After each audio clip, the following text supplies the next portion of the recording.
అన్ని విభాగాల ఉద్యోగులకి, అవుట్ సోర్సింగ్ ఉద్యోగులకి విన్నపం, అభ్యర్థన. ఈరోజు కొన్ని పత్రికలు మన గౌరవ ముఖ్యమంత్రి ఉద్యోగులకు ఫ్రెండ్లీ ముఖ్యమంత్రి అని ప్రచార తెర లేపారు. నిజంగా మన ముఖ్యమంత్రి గారు ఫ్రెండ్లీ ముఖ్యమంత్రి కాదు, కాంట్రాక్ట్ ఉద్యోగులకి డెడ్లీ ముఖ్యమంత్రి అని చెప్పుకుండే దుస్థితి ఈరోజు ఆంధ్రప్రదేశ్లో ఉంది. కాబట్టి ఎలా అంటే కాంట్రాక్ట్ ఉద్యోగులు అంటే ఆయన చాలా చిన్న చూపు చూస్తున్నారు. ఉద్యోగుల సంఘాల కోసం, ఉద్యోగుల సంక్షేమం కోసం మాట్లాడే ఉద్యోగ సంఘాలను కూడా తమ ప్రయోజనాల కోసం చక్కగా వాడుకోగలిగిన గొప్ప నేర్పరి. ఎంత గొప్ప నేర్పరి అంటే భారతదేశంలోనే కాదు, ప్రపంచం మొత్తం మీదకి తను వాడుకోగలిగిన సమర్థవంతమైన నేర్పరి. ఆయన సమైక్యాంధ్ర ఉద్యమంలో ఉద్యోగులను అయితే ఈ సమాజం నమ్ముతుందనే ఉద్దేశంతో, విశ్వాసంతో ఉద్యోగ సంఘాల నాయకుడైనటువంటి అశోక్ బాబును ముందుంచి తాను తన ప్రయోజనాలను నెరవేర్చుకున్నాడు అనే దానికి చక్కని ఉదాహరణ ఈ రాష్ట్రంలో నడుస్తున్న కథ, నడిచిన కథ, మన అందరికీ తెలిసిన కథ.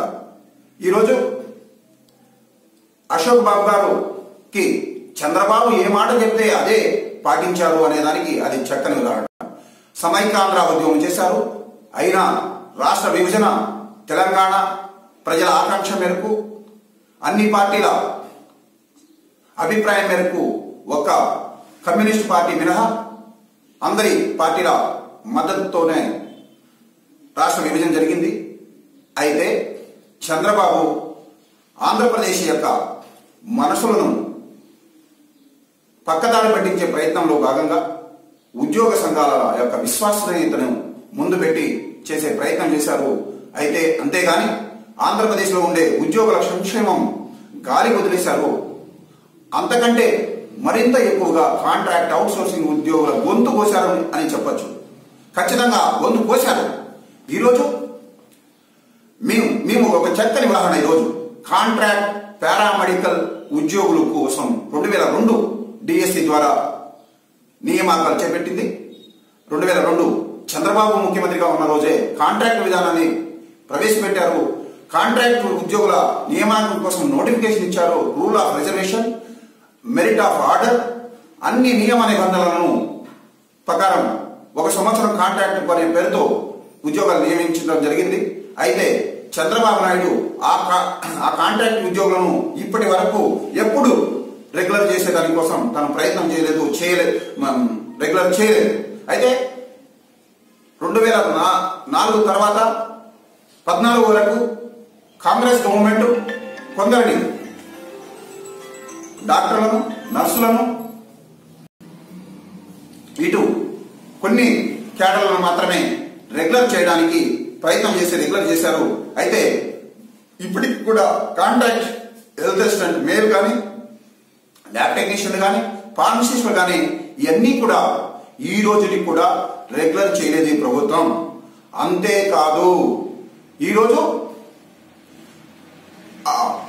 జీవో నెంబర్ 27 తెచ్చి మా గొంతు కోసింది ఈ ప్రభుత్వం. మా అందరికీ పెద్ద కీడు చేసింది ఈ ప్రభుత్వం. ఈ ప్రభుత్వం చంద్రబాబు ప్రభుత్వం 2000 పిఆర్సీ ఎప్పటికీ అప్పుడు 2010 పిఆర్సీ గత ప్రభుత్వం అమలు చేసింది. 9వ పిఆర్సీ అమలు చేసింది. మాకు పిఆర్సీ ప్రకారం డిఏ, హెచ్ఆర్ఏ తదితర ప్రయోజనాన్ని చేకూరే. అయితే దాని వలన అధికంగా మాకు జీతం వచ్చేది. జీవో నెంబర్ 27తో మాకు 27,800 రూపాయల జీతం వస్తుంది. అది కూడా గతం కంటే తగ్గించబడ్డది. ఇది ఈ ప్రభుత్వం కోసిందని చెప్పాలా, లేకపోతే ఇది ఫ్రెండ్లీ ప్రభుత్వం అనాలా, ఫ్రెండ్లీ ముఖ్యమంత్రి అనాలా, లేదు డెడ్లీ ముఖ్యమంత్రి అనాలా? మనమంతా విఘ్నతతో ఆలోచించాల్సిన సమయం వచ్చింది. మామూలుగా ఉద్యోగులకి సిసిఆర్ రూల్స్ వస్తాయి, ప్రజాస్వామ్యయుతమైనటువంటి అభిప్రాయం కూడా వ్యక్తం చేసే లేదు అని చెప్పని మాట్లాడుతుంటారు.